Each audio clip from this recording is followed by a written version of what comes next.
To be fair, they're not much bigger than maybe a guinea pig, but I'll tell you what, they shoot up your pipes, you know about it. You're listening to the Beat Motel podcast, and we need to warn you that we like to use words like fuck, shit, and syndicalist, bunty scrutux, angry flap, and filth biscuits, and we don't often bleep those words out, apart from because we're not complete animals. But if you understand that and you like music, then listen on.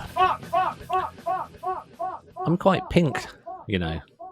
I've just realised. I don't know if it's You just look like you've been walking somewhere. Well, I had to walk from the dining room 2 doors behind. For anyone not watching, we're in glamorous Studio B today. So I was reading a conversation thread from someone who's very good at video editing and podcasting and YouTube channels and stuff. And they said one thing that crazes them is that when people are on camera in front of a bookshelf.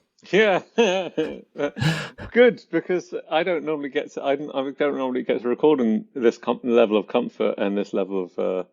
And this is sort of our office, and normally my wife is occupying it. I've decided to sort of be that arsehole who pulls out books of note in their bookcase. So I have a book that I'm printed in. One of my articles is printed in as academic one, Political Landscapes of Donald Trump, very, very timely. And then we have Rotting Ways to Misery, The History of Finnish Death Metal, which is a pretty cool Nice. book. We have a few books on like socialism and anarchism. Eric Hobsbawm, David Graeber, and David Wengrow. The Ragged Trousered Ragged Trousered Flame. I can't say it either. Yeah, philanthropist. And then of course Jackie Chan. This is the most important book. Everybody should read this. It's actually very entertaining. I Am Jackie Chan. My Life in Action. In action. And then you have, look at that. Come on. Right, so that's a great thing for an audio podcast, but that was Jackie Chan with his lad out, which was a surprise. If it wasn't the fact he had his lad out that surprised me, it was the hundreds and thousands that he'd clearly dipped it in. But what did he dick it in before? Before the hundreds and thousands? Well, there's only one thing you can dip it in. It's yogurt. No. Sour yogurt. You get a Pritt stick and you melt it in the microwave. And you put that in first. But the trick is... Do you take the glue out of the Pritt stick tube, or do you melt the whole thing together? Depends if you're uncircumcised or circumcised. That's what makes the real big difference to that. So this is Beat Motel. We're kind of a music podcast. This is Dr. Sam Ray. I'll put some sound effects on for cheering. I could do an episode one. We put on like loads of Howard Stern type sound effects. Can't be asked.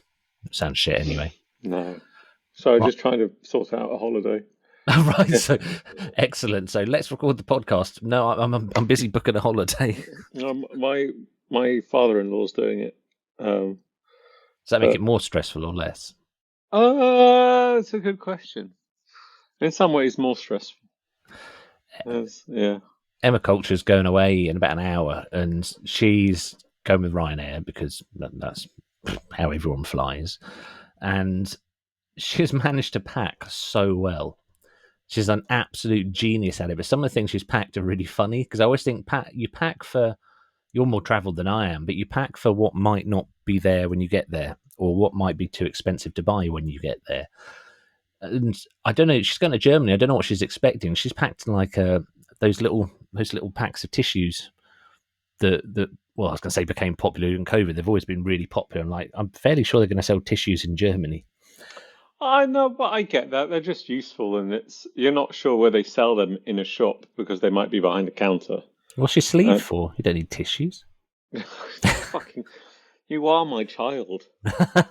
I've never wiped my nose on your sleeve. A fucking white shirt. Don't wipe your face on it. You've just been eating chocolate pudding, you fucking idiot. If you're putting your children in anything other than dirt and shit-coloured clothes, you're just making your life difficult. It's like, the London Underground and buses. How do they get chocolate stains on things when they're not even near chocolate? My dad reckons it's because for children, eating stuff like that's a sensory experience rather than just what they can consume. There's only one child. One of my nieces can eat anything like that incredibly cleanly. Anything sort of liquidy like yogurt just doesn't make any mess. Give her any other food, and it's like in her hair, and somehow it's in next door's house, even though that's locked. It just sort of spreads everywhere. I've just realised what the answer is, and I think Mothercare, had they not gone bust, were missing a trick, or maybe because they didn't do this, maybe that is why they went bust. You know why bus and tubes, why the upholstery on the seats is that weird sort of patterns? Do you know why they do that? Why? It's to hide all the mess. It's to hide all the stains and all the kind of grimness. If they're a uniform colour, you'd get on the tube and just see how fucking disgustingly filthy they are. So they make them really I want elaborate to see. I patterns. want to see. I want to see the research behind this. This is curious. I want to see. Well, the research is I might have read it on Reddit at some point in the last 10 years. And Oh no, yeah. I'm pretty sure that is it. But I've just realised if you could buy kids' clothes that had a similar pattern on, then you'd still clean your kids, of I'm course, sure and someone hose has. them down. Okay, well, you play the first riff of the week. I'm going to Google pre-stained children's clothes. It's just- Here we have Exhibit A. Right, here's your riff of the week. There's no need to hide what you're going through.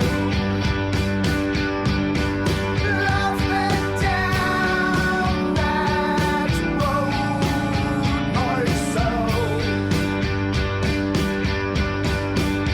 There's a pain in your eyes, but I just can't. That's lovely. There's who is it? It's a band called Vulture Feather, and the song is called Blood Knot. The vibe of that's so wonderful. It's the pace of it. I really love that sort of slightly fast walking pace kind of music, but it just holds its own. It's kind of, I don't know how to put it otherwise. It's like restful and comforting. Yeah, I looked them up a little bit, and the singer's from a band from the '90s called Wilderness, who had they were I think underground American sort of, but they were signed to uh, Jag Jaguar or whatever that Okay, label's called. one of the trendy ones. Yeah, one of the trendy ones.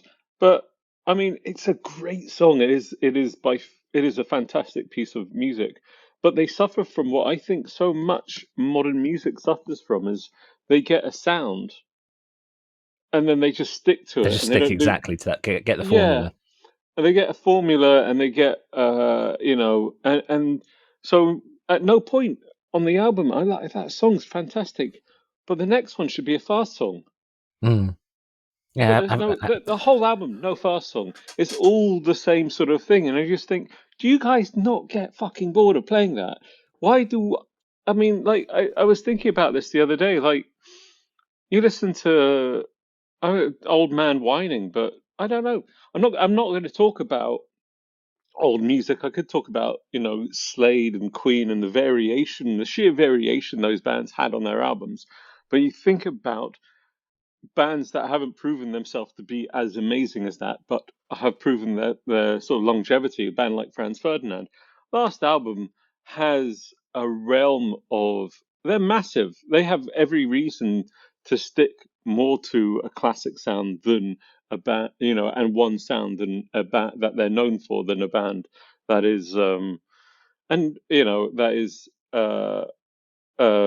sort of still is starting to make appearances. And I don't want to complain about that too long because it is such a good song. It's such a good song. It's just a shame the rest of the album has no variation to it, and see, I find that sad, so essentially. some bands, I wonder if it's label pressure. Because if you're on a major label, then I can remember after the first wave of indie, I was on the mailing list back when you used to get sent letters for a band called the Milltown Brothers, and there'll be certain people listening to this go, bloody hell, I remember them. And they sent a letter out saying, look, the second album's not done yet because each time we try and do something interesting, the record label basically comes and knocks on the door and goes, no, just do the first album again. That sold well. And a band called Yeah, Chapter House said exactly the same thing. Whereas Franz Ferdinand are on We talked about them quite a lot. They're on Domino, which is run by Lawrence Bell, who's from the Ipswich band Perfect Days, and he used to make really grand statements during the days of Perfect Days, like no band should last longer than 5 years, and he had a real thing about bands should work for their aesthetic. I'm going on very distant memories here, but I think some genres are worse for it than others. I think ska bands, pop punk definitely, pop punk bands, hey, this is what we sound like. Pop them Yeah, albums out. metal bands, particularly modern metal bands, you get a sound and you just sort of stick to it. And I don't know, it's sort of my ears get very tired if there's no variation, and it's just the same thing the entire time. I would say one of the best metal albums of the 21st century, is by the band Cephalic Carnage, Anomalies, because they have genuine variation within the album. There is probably my now favorite, like, sludge metal song on it, as well as one of the greatest pieces of sort of um, technical death metalcore stuff on the same album. They can do both. You can do both. You don't.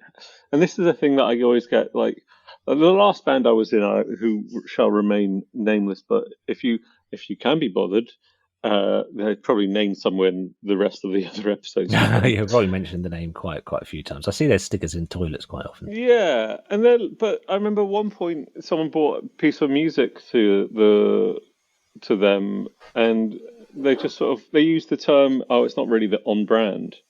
It's a good piece of music, but it's not on brand." And I just went in my head, I just went, "Oh, fuck you!" Just like I hate that attitude of, and I wonder if that's one of the things I've always wanted to have a question, a question for Laura Jane Grace with Against Me, because I read something at one point about how the sort of the chord choices they make, the Against Me have made in sort of periods, and like, but how do you know that? How do you know that's not you until you do it and you put I, it out and see what the reaction is? I've tried to, a new band I'm doing, Mondo Criminaligo, I started with a very clear aesthetic of what I wanted, and I've had a lot of pushback from the bandmates, which is good. So I've just let it go other directions. I mean, I think ultimately, if you want to market your band and if you want to make a success of it, to a certain extent, you do have to keep it within certain parameters. Because, if you went to go and see, well, I could say if Metallica released a weird album, they released one with Lou Reed. But if Metallica released, early in their career, if their third album was a ska album, then they probably wouldn't be where they are now. Because ultimately, the buying public are fucking dumb, Yeah, and but they then you they could. want they want more of it as much as the labels might want more of the same. But at by some other measure, like, widely considered by many, the best song by The Clash was the sort of their second reggae song, White Man and Hammersmith Palais. And it's But the second time they had ventured into ska. There was only one, like, reggae song on the first album, and it was sort of like that was like a threat of things to come rather than a statement of how things are going to go. And then as the albums get, more and more, they get more and more diverse musically, um and it's that thing. I understand that you might make certain things within a certain parameter to begin with, but even on this album, it's hard. I mean, frankly, I'm so nasty about them, but I really like the song. But even on this album, there's a lack of diversity, even in tempo. even in tempo, Yeah. Just okay. have a fast song. If you play a slow song, play a fast one. If you play a fast song, have a slow song. Yeah, there's a certain sort of story arc that makes a good album. It's like, sorry, I'm just quickly looking something up. It's Don't like, do that. the Walkman Yeah. and the Walk. You gotta know, which is the Oh only no, I song don't. anyone knows. Oh, it's a fucking great song. But speaking to Simon, the singer, and so that song's awesome. And he said, "Oh, the album's not bad either." And I said, "What does it sound like?" It's like that 10 times. I've never listened to it because I was like, that song, the rat, is fantastic. I don't need it 10 times No, with slight no. variations, unless it's done like Screaming Jay Hawkins with his mildly racist Chinese version of things. We still haven't found that, have we? I still don't know if I just imagined that. Right, Moquette is the name of the design. There's like a school of design called Moquette, which is the way they design seat covers on public transport, and it's Moquette. And I'm doing deep research on it with ChatGPT, and so far it's taken 10 minutes. So it's allegedly researching in a similar way to an academic, which I thought might trigger you, but we'll see what it comes up with. I want to burn your computer to the ground. So anyway, they are designed that way. Intricate geometric designs to mask stains, dirt, and wear. So there you go. Right, so let's move on to my riff of the week. And it is a riff, I think. Sorry, what you found? You're gesticulating Well, there. Wikipedia doesn't say to. It says it's relatively cheap to produce and readily available. Such sheet covers may be designed with intricate, bright colored patterns to conceal wear, but that statement does not have any reference to it. Ah. Okay, well, the Moquette discussion will carry on. In the meantime, here's my riff of the week.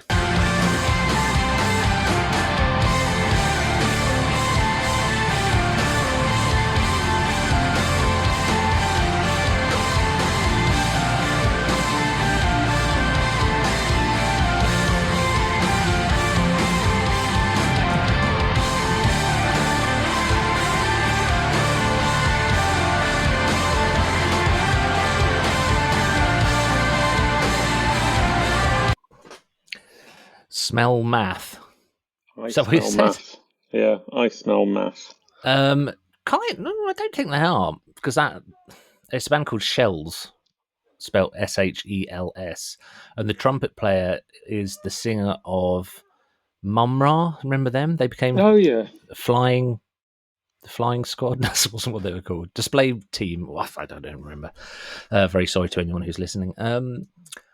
And I got into this band. This album's from 2011. It's called Plains of the Purple Buffalo. And the only reason I sort of hesitate on math is another two of the band members were in Eden, Maine. Do you remember them? Yeah, they're sort of hardcore-y. Well, metal parading is hardcore. God, I'm going to make myself so unpopular locally for saying that. Oh well. And I just like that. I don't know what it's called, but when you have a riff and then you sort of tease it occasionally, so it's a long riff, but you like almost stutter into it, sort of did it. Yeah, it was very nice. Did it. I would call that bit mathy. I suppose it is a bit mathy, but this album I discovered by listening to We Dig Music, which is one of your books just jumped off the shelf. Disappointingly, it wasn't the Jackie Chan one. I would like to have seen that kind of... That would have been very appropriate. The book that jumped off the shelf was Demanding the Impossible, A History of Anarchism by Peter Marshall. It is an excellent, excellent book, and I've read it from cover to cover. It is a thick book as well. I had a I row... like my books.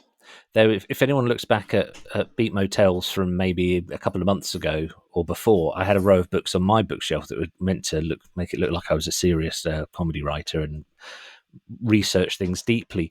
And one of them's this amazing book, and I still don't know what it's called. But I know what it's called.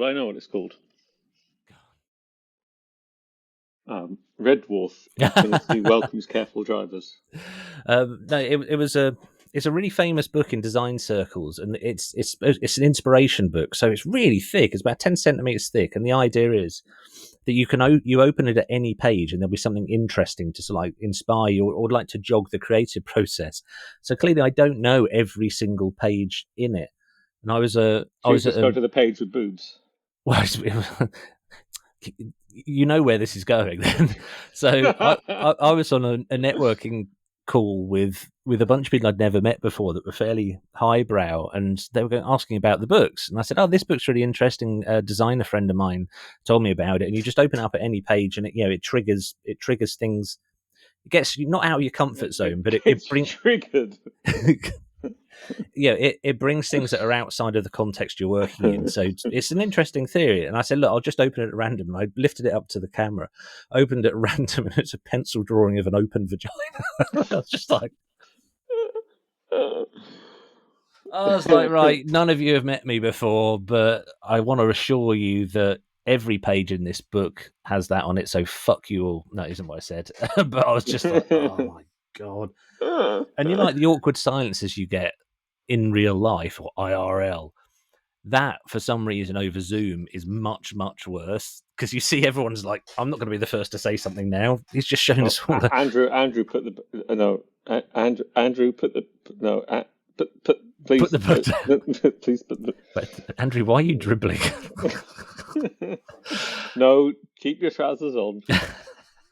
Right, so we're at the customary 20 minutes in. I haven't mentioned the theme of the week so far. So the theme is, I think this is quite a nice one. It's bands and genres we've grown out of. And this is episode 120. 120. Oh. So this was your idea, wasn't it? Or was it off the Big Master list of Beat Motel No, ideas? this is my idea from last time we spoke. It was, I can't remember what triggered it, but yeah, it was just sort of, this is, I have deep fondness for a lot of this stuff, but also like it, yeah, we'll get to how one feels about it now. I think it's probably one of the easiest lists I've ever put together. Really, I mean, I could have listed hundreds of bands and songs probably, but we ought to start. We got 4 each, and anyone who's not heard this podcast before, first of all, I'm really fucking surprised you're still here after 20 minutes, but thank you. And we get 4 songs each, and we can't play more than 30 seconds because of licensing. Although each time we get stung by copyright on YouTube, I can test it, and it gets allowed because the copyright owner only has 7 days to actually look at your complaint. So they don't. After 7 days, they just release it. So I was like, screw it. Apart from the Beatles, which gets us switched off worldwide. Right. So your first choice is this.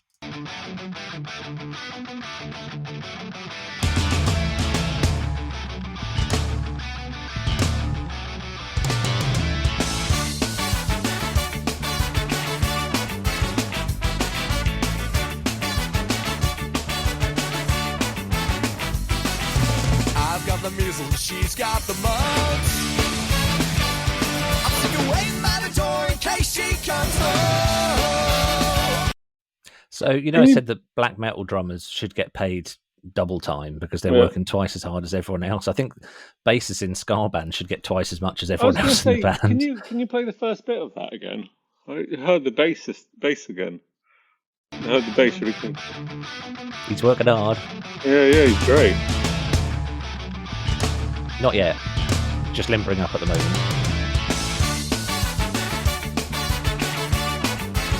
Oh, that's so nice. The timing of it as well. Actually, He holds a note in a really weird place. Yeah, that's so nice. That's quite incredible. I'm not a huge fan of the band, but it amazes me just how massive they got. I saw them.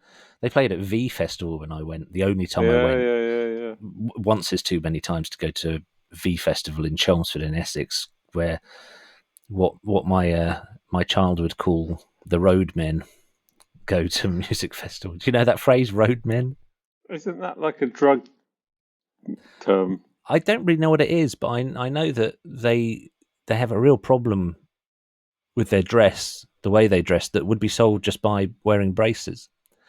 They walk around town centres. I've seen this in Ipswich, and I first time I saw it, I stopped in my tracks. They walk around the town centre with their hand down the front of their trousers, like holding their cock, and it's just what are you doing? I've thought, am I old enough just to stop in the street and go, would you fucking mind? Would you mind taking your hands out of your trousers? You're in public. Well, let's okay. First definition from Google's is roadman culture is a subculture rooted in urban UK, particularly in working class neighbourhoods. It's characterised by a distinctive way of speaking, dressing, and carrying oneself. Often linked to Carrying street, oneself, like any roadman would say, this is how I'm carrying oneself. often linked to street life and toughness. Second definition, meaning of a roadman in English: a man whose job it is to repair or care for roads. I don't know how. I mean, Example. He is a 75-year-old former roadman from Kilmeny. what's that example? Okay, then UK. This is dictionary, Cambridge Dictionary .org. Someone, usually a young man who spends a lot of time on the streets and may use or sell drugs or cause trouble. He thinks he's some kind of roadman. But I know I loved Real Big Fish when I first Yeah, I was heard gonna about say we them. didn't actually say who this band was. It's Real Big Fish, and what's the song? The song is the song is she's famous now. She's famous now. I loved Real Big Fish. I think they're the first two albums are full of such clever music, moments, and it's all smarmy, every time I have I have a theory of like you have a capacity for a certain style, and you sort of reach a maximum of it. And I had a thought when I was a teenager: how do you write a bad ska-punk song? They're so much fun. And it's a sound that wears thin and thinner and thinner and thinner the older you get, and it's particularly ska punk. It's particularly that sort of what they called wave ska punk, sort of very American, very clean, very white, I would say, very suburban, and this stuff is very, a lot of. I mean, the lyrics would now fall foul of, I would say, hashtag Me Too.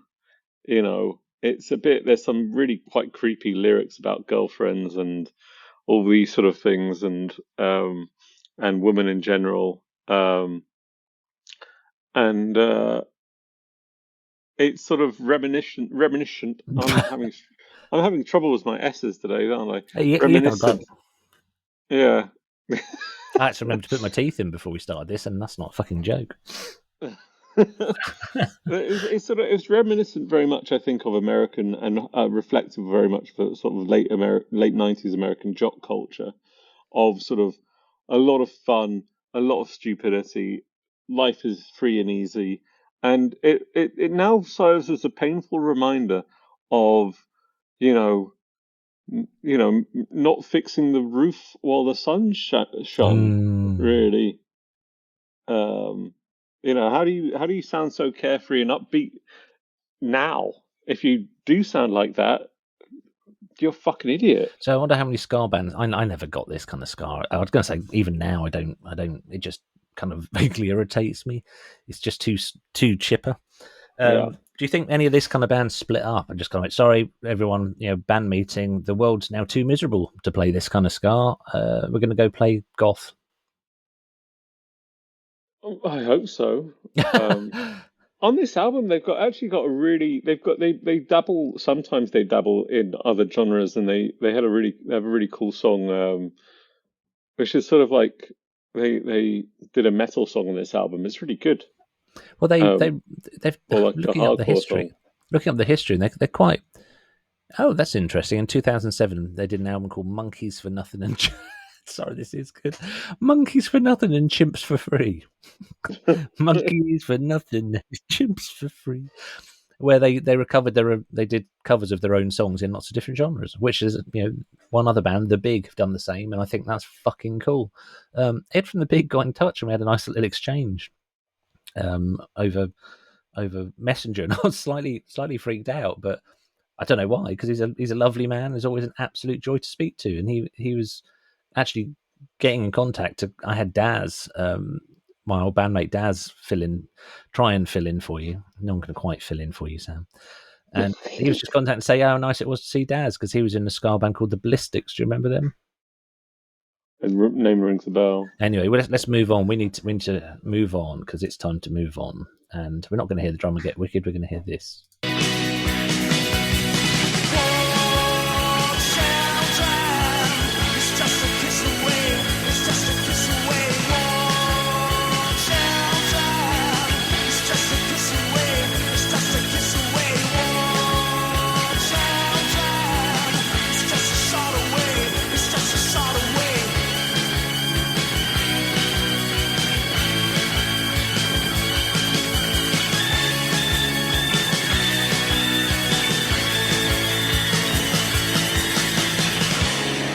It just all goes, I've had enough of this song. Yeah, the keyboardist was going, oh, I'll just do this. That sounds pretty cool. What happens if I do it an octave higher? Oh, no, that's just getting annoying now. Okay, fuck it. I want a cup of tea. I'm out of here. Yeah. So this is from a Peel session. God, we ought to do an episode on Peel sessions, because you could do a whole podcast on Peel sessions. But the band, do you have a guess at the band? Who's the Fool? I don't know. Oh, no, but I did see a brilliant meme today. God, we've hit a new low if I'm saying I saw a good meme. But it said, Marquis Smith's estate, they've worked out it's worth £484 million. And that means that every member of the Fool gets a £1.30 cut from it. But no, that was the Inspiral Carpets. It's from a Peel session I bought, because I loved this band. And God, Peel Sessions was just so brilliant. And I didn't know that was a cover of a Rolling Stones song for about 20 years. So I just assumed it was their song. And the lyrics always confused me for this version. I don't know if it's their Manchester accent, but it was like, whoa, shelter, it's just a piss away. It's just a piss away. And I was thinking, it's like, I just assumed it was a song about pissing in bus shelters or something. Bus shelter, it's just a piss away. But possibly for a similar reason you stopped listening to Real Big Fish, the Inspiral Carpet shtick, as it were, just wore thin. It, the Farfasia, because it's not a Hammond, it's a Farfasia. That organ, I still bloody love organ. I love organs, I do. But it just got a bit, oh, they're doing that again. Oh, right, it's that. And then I saw them, fucking hell, I saw them at the same V. They came on after Real Big Fish. And it was just boring as shit. I'd sort of wandered away a while. This must be 1989, 1990, that thing I just played. And I just thought, oh, right, I forgot that band. I used to wear their T-shirt and everything. Yeah, I mean, I never really listened to them before. It sounded post-punky and great and lively. It was. It absolutely was, but they got very poppy. They had loads of hits. They're one of those bands that you think is a small band until you realise they've had like 25 top 20 hits. Which, in the 90s, getting to top 40 was considered winning, considered a hit record. So they did very well, but just to the extent that the singer Tim Booth, one of my clients hired him when they did a conference in Manchester. So they said, right, we want Manchester musicians. They hired him to do acoustic guitar, and I didn't go, which is pretty bad, because apparently he just sat in the corner quietly playing Inspiral Carpet songs, being completely ignored by a load of people in suits, loads of insurance people in suits. That sounds ultimately quite depressing. Yeah, he probably got about 10 grand for it, though. It's still not a great way to earn 10 grand, is it? It's not. But the Inspiral Carpets, there were several bands at the time who allegedly made more money from their T-shirts than they did their records, which is completely believable, because I remember you went to gigs and there were basically 3 T-shirts that people wore. There was James, that had like a daisy on it or a sunflower and said "sit down," and these were all long sleeve T-shirts, as was the style at the time, and much too big for you. And the other one was Ned's Atomic Dustbin with like the little nuclear waste logo, and the third one was always Inspiral Carpets, and their logo was a cow, like a cartoon cow. And they had this T-shirt that the one I had just said Inspiral Carpets across it, but they had one that said "cool as fuck." And like you could always spot the edgelords at gigs because they like had the "cool as fuck" T-shirt. And a friend of ours had one, but he didn't want his parents to know about it, so he never washed it. So every time he came to a gig, he stunk. You just reminded me. Last year, I just looked this up. The Exodus bassist Exodus being like the original band Kirk Hammett from Metallica was in, and one of the original thrash bands of the the metal scene in the 80s, said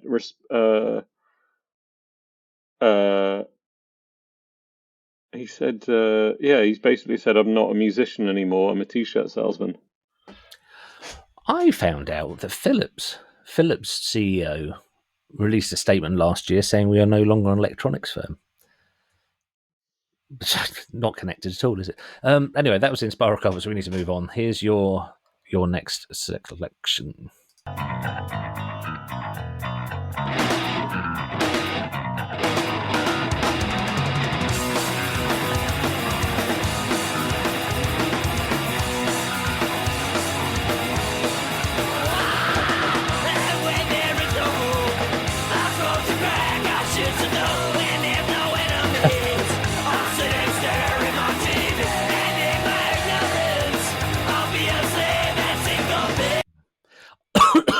Sorry.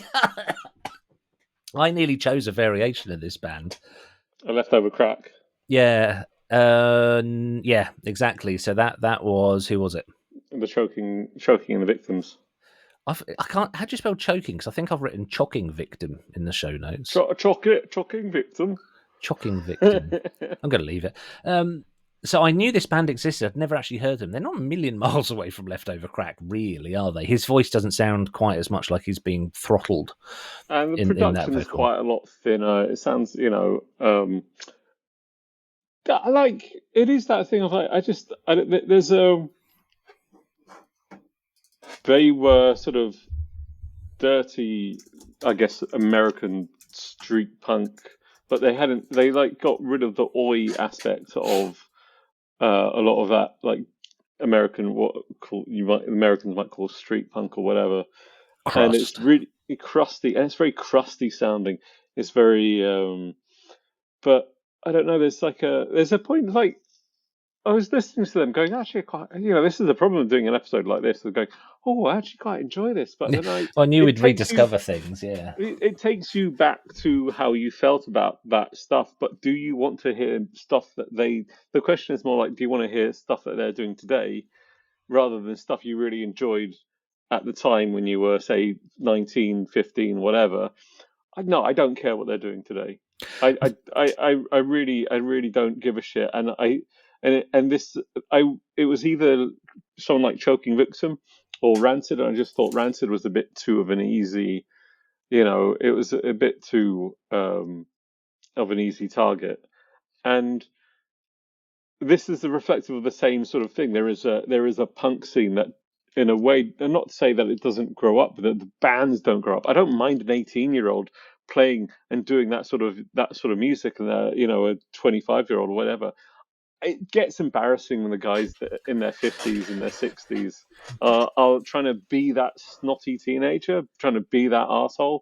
Well, they're talking in statements as well, very much. Not. It's that thing that we've talked about before of crust punk or some punk genres. I don't like this. I don't like that. I don't like this. I don't like that. Whereas as you grow up, you think, well, fucking do something about it then.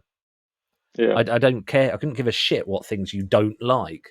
I want to know what you're doing to make the world a better place. What are you doing to make it better? Yeah, we know the police, and like the whole thing with Leftover Crack was like they were really anti-police, and it kind of grips my shit when bands are like that, because it's such a broad, lazy statement. Yeah, there are some police who are absolute rotters, but there are also police that aren't.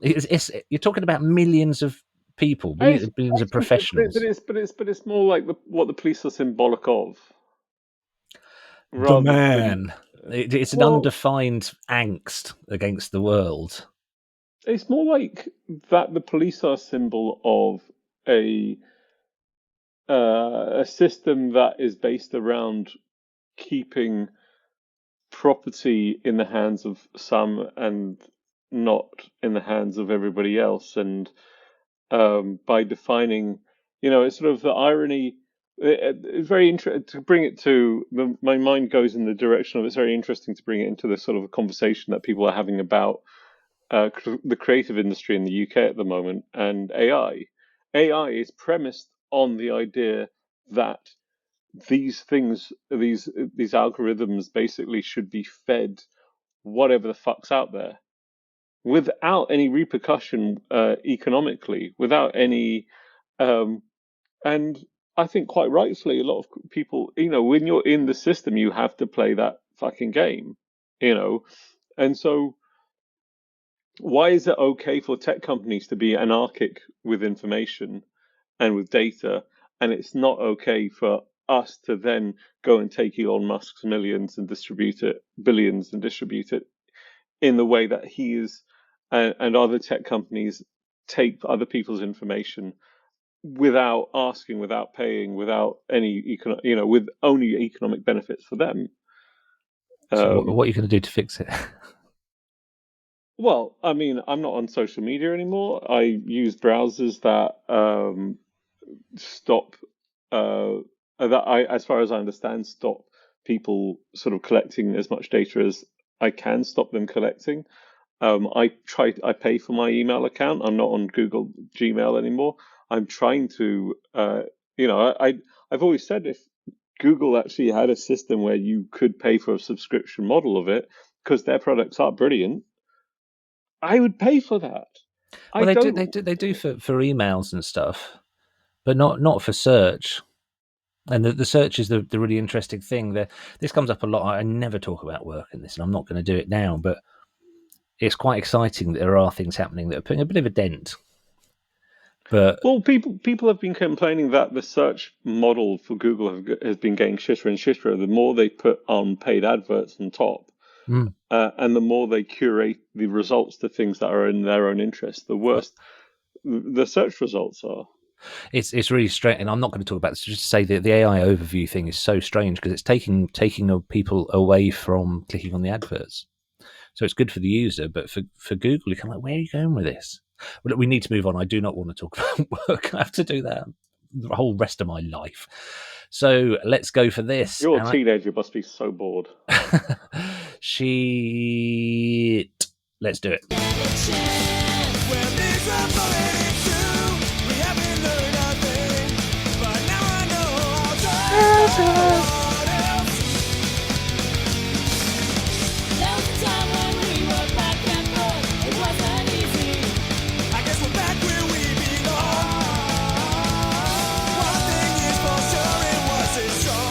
I'll see you on the outside, but we can both feel safe. I imagine that a little break, the drummer's like, it's like switching him on and off. I was wondering, was that Brack Rock Festival? Well, the first time you and I went to Brack Rock, which is the Ska-punk festival in Belgium, fucking, I'm coughing a lot today. It which was fantastic fun, but also we made it to what? Yeah, it was fun, but we made it to about 7:30, like that drum beat again. Yeah. That drum beat. I mean, to me, it's the pointy drum beat. You put your finger up and you shake your hand in time, and you give yourself like tennis elbow. It's a cracking drum beat. So this, as much as you said it might have been lazy for you to choose Rancid, it would have been lazy for me to choose NoFX. Yeah. That's the final thing on Leftover Crack. If anyone listening to this hasn't heard them, listen to Fuck World Trade. When I first heard it, it absolutely blew my socks off. It seemed so original at the time. So this is No Use for a Name, famously a band, one of the Fat Wreck bands. But the guitarist went on to join. We made a poor career choice. He went on to join some band, that like runoff band from Nirvana. That's it, Foo Fighters. Although he carried on doing No Use for a Name. We got sent, when I was doing Punk News, we got sent his solo album. It was so shit. Oh, really? Oh, dear. Yeah, so middle of the road. And like, I don't know, just rock spelt with an R-W in the middle rather than rock.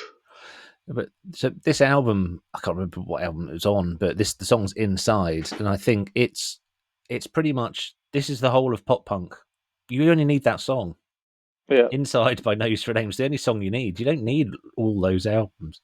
How much of this is an episode of us just going, we don't like listening to the same things we like listening to 20 years ago? There is an element of that, but I do like the album. I just never listen to it. I never think, oh, do you know what I fancy? I just don't do it. What I'm coming to is that I feel like a lot of it's complaining about how boring American punk is. he's kind of going that way, isn't it? I've not even got much more I want to say about No Use for a Name. So should we? Yeah, I never got into it that much, but that song sounded so well sort of put together, orchestrated. But at the same time, it was sort of like, yeah, that drum beat is so particular and so like, yeah, it is a bit like, okay, now play a slow song. If that song was on the same or similar song was on the same album as the track that I chose with the riff of the week, it'd be such a good album. I'd love that these days. Even these days, I'd be going, wow, you guys get the depth of American punk. No Use for a Name released an album called Hard Rock Bottom, and it starts beautifully. It starts really slow. So, sorry that took so long to write this song, but I gave up. And it's like, I was like, wow, they're doing something really different. Then it goes, just that same drum beat just comes straight back in. It's a good album, but yeah, I've got no time for it now, and I want to play the next track, which is this.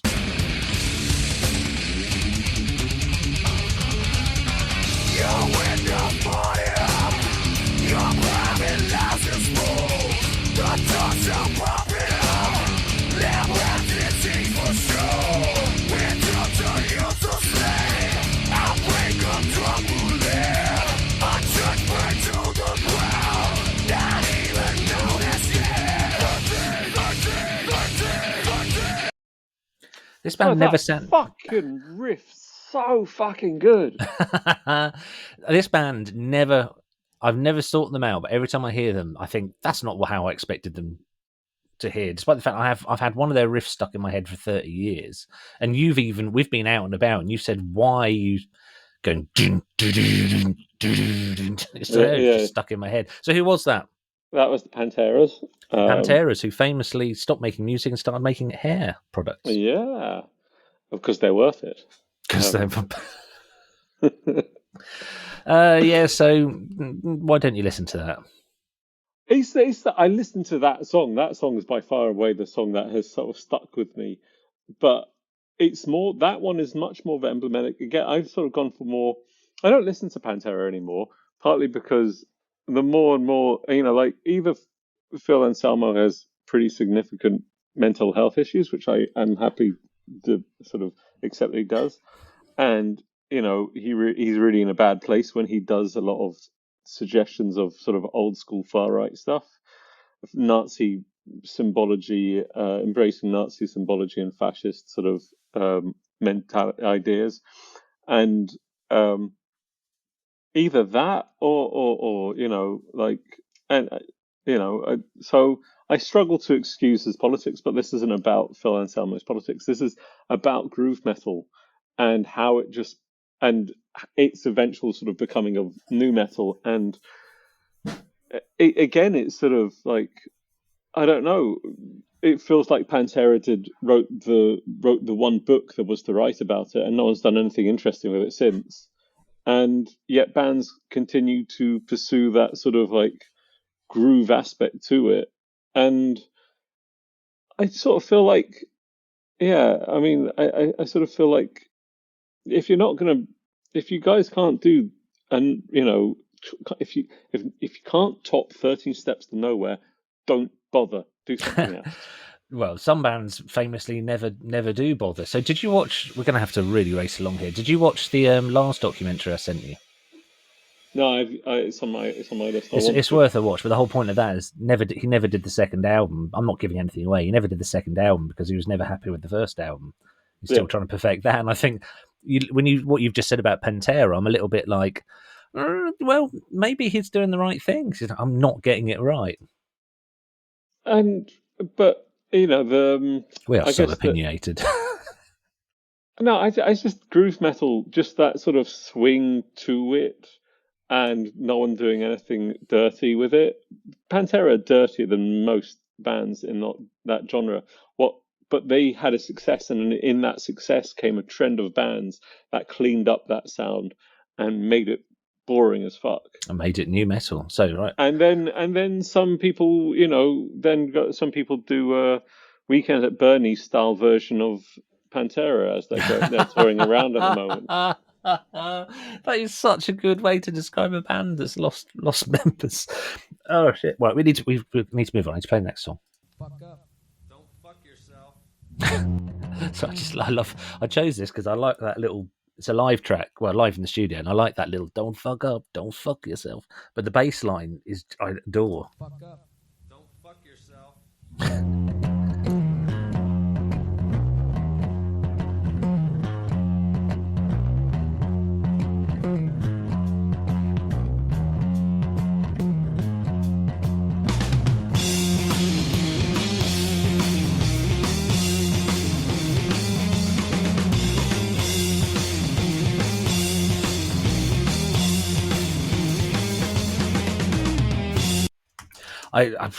It's really annoying that we only do 30 seconds because there's it punches in so soon after that. I think you probably know who that is.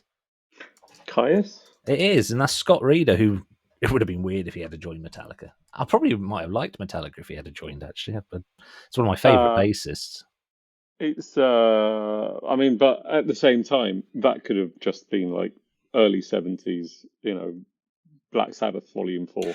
Well, the reason I think I don't listen to Caius anymore, and this is off their best of, which wasn't a best of, it was like a contractual obligation running out of the clock kind of thing. Muchos gracias. They were just a gateway. I heard them. I'd rejected metal and rejected anything heavy for so long that I heard Caius and went, "Oh my god, I really like this," and then discovered Black Sabbath and went, "Well, I think I'll probably listen to Black Sabbath out of those two bands," and then sort of went from there. That's the thing, is that and this is the thing, the old man thing of like, and this is, I think, where a lot of this stuff wears thin, where Leftover Crack, who actually have quite a lot of diversity in their music, but Real Big Fish, and you were talking about the first band you mentioned, I can't remember which they were, and Spiral Carpets. Spiral Carpets and Real Big Fish and Leftover, and this is where Black Sabbath, I think, Black Sabbath's last album also fell down on, was actually listen to the first Black Sabbath albums. There's so much variation in what they do musically, that I've been listening to Paranoid, the album Paranoid.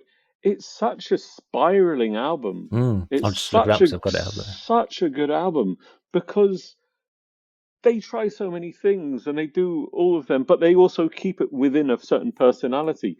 And it's just a proof, those 70s bands to me prove that you can, do a lot of different things, but, if you're good, you know how to make it sound like you. Proper musicianship, yeah. And well, they're kind of inventing a genre, but we need to move on to your last choice, which is this.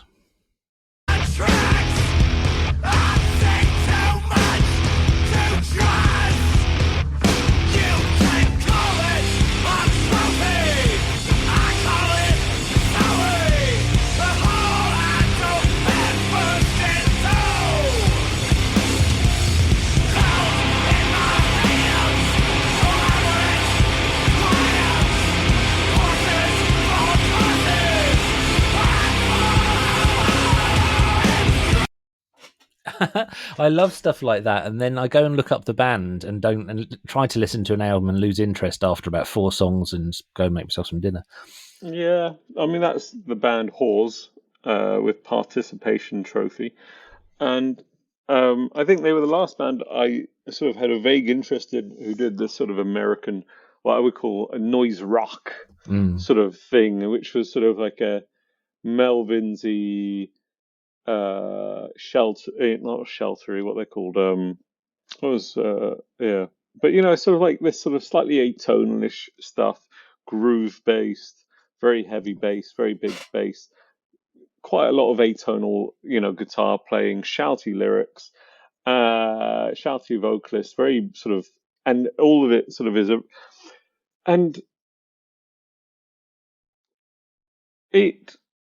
I don't know, it's just bored of it. And it is that aspect of I know. Just this is an old man episode, really, isn't it? Why don't Yeah, they? old Why don't they man, make music with old man variations? shakes fist at cloud kind of Yeah, thing. yeah. And it's just I listened to that album, their last album. It's a fine album. It does nothing for me. It's not it has no mm, it's got nothing that sort of sparks joy in it anymore. And I sort of felt the same about and this is sacrilege, but oh God, my fucking memory's gone. Uh, uh, Steve Albini's band. Shellac. Yeah, like I feel the same about their records. Just there's no, they're not very interesting, and oh yeah, I've just all got to that jazz. shout, Emma. So tell Emma to be very careful about how she waves say her later, hand in say Germany.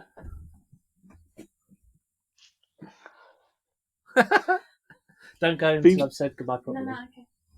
Be careful about how you wave your hands in Germany. Be careful how enthusiastically you wave your hands. Oh, she's not listening. She's not listening. Right, my final choice.